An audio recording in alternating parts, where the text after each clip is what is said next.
So why this man had to write a different black Bible? Well, the argument would be that black people were given Christianity through the slavery. And Do you so, believe that argument? well, of course. Really? Yeah, And so absolutely. was that wrong to teach them about God through slavery? Don't necessarily think that it's wrong per se, but what we can infer is that black people were forced into the religion, and So- that was inherently wrong. Black So- people being stripped of their own personal religion and being What was, forced it, to become. what was that person? Oh, lots of different religions. Indigenous religions, for example, Ifa would be a religion. Is there- Islam would be a religion. Well, Islam is an evil religion, I don't agree. you know?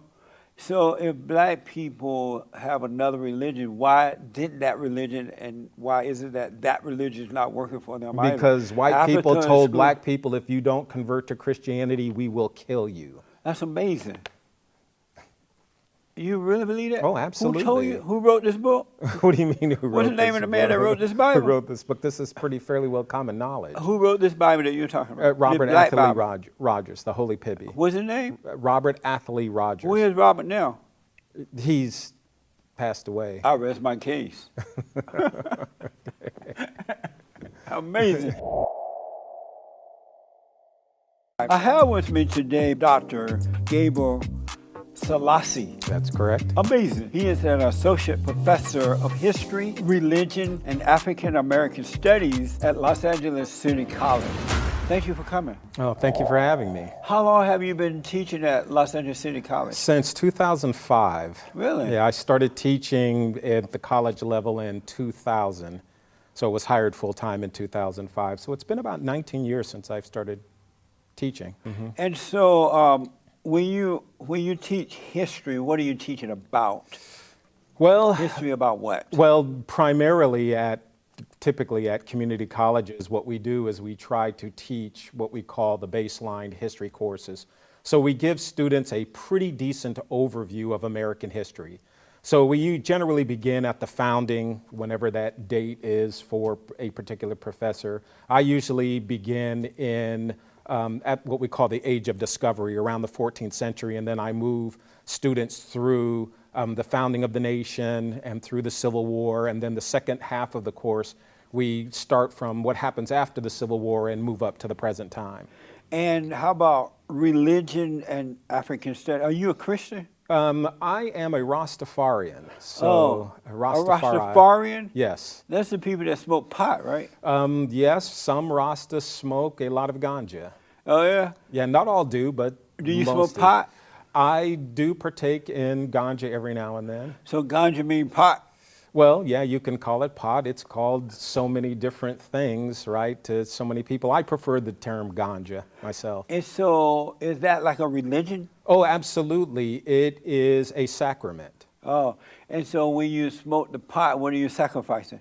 Not sacrificing Or anything. making a sacrament, Well, too. what we hope that ganja will do for you is what we call it opens up your liberty, right? It puts you in touch with yourself. I mean, Bob Marley said it best, is that when you smoke ganja, it reveals yourself to yourself, right? So that's primarily why most Rastas smoke ganja. Really? Yeah, it opens up your consciousness. And You so- haven't smoked ganja at I did all? when I was younger. Oh, okay. And, but it didn't open me up. It made me nervous. Yeah, it does that to some people. And so what have you discovered about yourself that you didn't know until you smoked pot? Well, I think what it helps me to do is question a lot of the ideas that I have. I mean, one of the things that what Rastas like to do is we reason. So we like to throw out ideas and we like to question ideas, right? Our own assumptions about who we are as people, about the way that the world is constructed, governments, politics, anything is fair game. And one thing that I've really discovered by smoking ganja is that there are a lot of things that I do not know. So you think that you discover more by being high?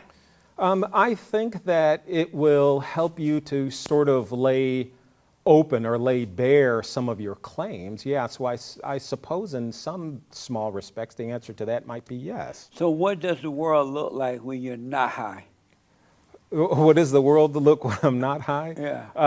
I would say the world looks a fairly tough place for most people. When you're not high, it look When tough. you're not high, yeah, the world, I mean, look at your daily lives. Like for most people, life is tough. And when you're high, what does the world look like? It looks like that there's hope and possibilities for a better world. Amazing. Does a Rastafarian believe in God? Oh, absolutely, we believe in God. Well, why do you have to be high if you believe in God? Well, it's not that we have to be high to believe in God. It's sort of like it's a way of opening oneself. It's just like meditation, right? Meditation is a way to open up yourself to higher things. So then why don't you just meditate rather than get high? I do meditate. And high?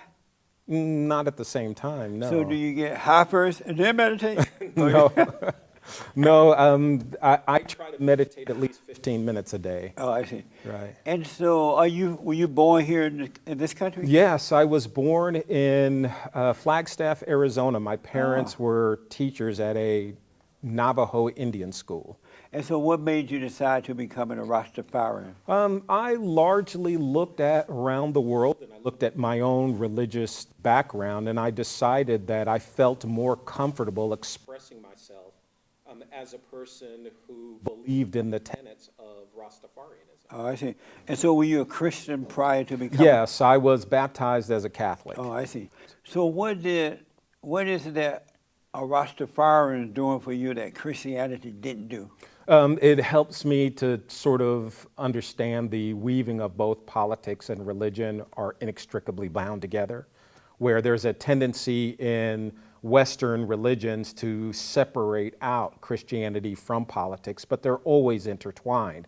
Some, like Catholicism, they're able to mask politics from Christianity a lot better, but Rastafarians are pretty upfront in understanding that Christianity and all religions, by and large, are inextricably bound with politics. So if you are high realizing this, how do you know what you believe is right? Well, you don't. That's why you're always questioning your beliefs, right? How do we know anything, right? So that's the fundamental question. The problem I think that many people have in the world is that they never question their values, right? Are you married? Oh, yes, I am. You're married? Oh, yeah, absolutely. You have children? Wonderful wife. Is she Kelly a Emling. Rastafarian too? Oh, absolutely not. Oh, she's not? No. What is she? What do you mean? Is she a Christian? She's Catholic. Oh, she's a Catholic. Is she black? No, she's white. You married to a white woman? Yeah, absolutely. Do the black people know that? An Irish woman. Does your black history class know that? Oh, absolutely. What do they say when they see that you're married to a white woman and you're teaching African American Some studies? people think that it's an inherent contradiction. Some people don't care. It's all over the map. That's amazing. Yeah. So you have children? Yes, we have children from separate previous marriages. Oh, you've been married before? Yes, How many times you been married? twice. Amazing. You find that to be amazing in American society? I mean, I don't know, but I just suspect that you probably were married once in your No, life. all my kids are out of wedlock.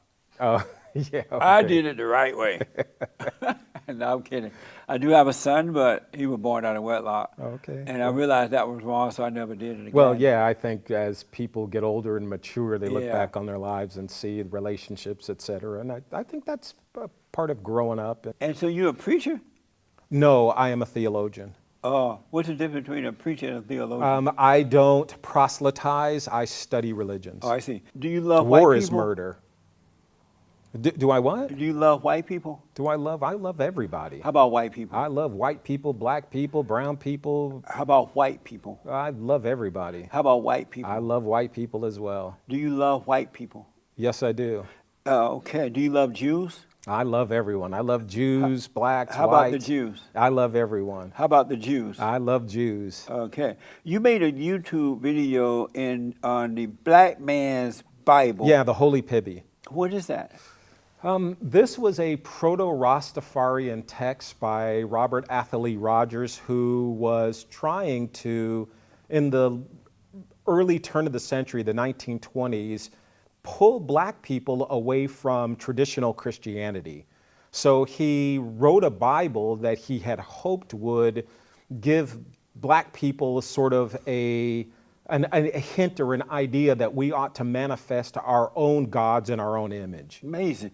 So how is it different from the regular Bible, the Christian Bible? Well, I would argue that what Rogers would say is that in the Christian Bible, it's not wholly dedicated towards black people, that black people needed their own theology. So what is it other than needing God and a family? What is it that, I mean, that's what everybody needs. How is that different from any other need? What do they need? Black people need a family when they're growing up. They need perfect parents to guide them in the right way to go. Sure. That's in the Christian Bible. That doesn't apply to black people? Oh, sure it does. So why this man had to write a different black Bible? Well, the argument would be that black people were given Christianity through the slavery. And so... Do you believe that argument? Well, of course. Really?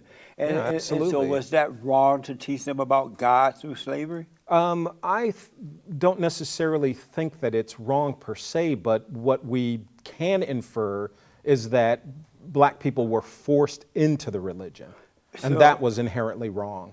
Black people being stripped of their own personal religion and being forced to become... What was that personal religion? Lots of different religions. Indigenous religions, for example, Ifa would be a religion. Islam would be a religion. Well, Islam is an evil religion.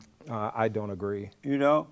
So if black people have another religion, why didn't that religion, and why is it that that religion is not working for them either? Because white people told black people, if you don't convert to Christianity, we will kill you. That's amazing.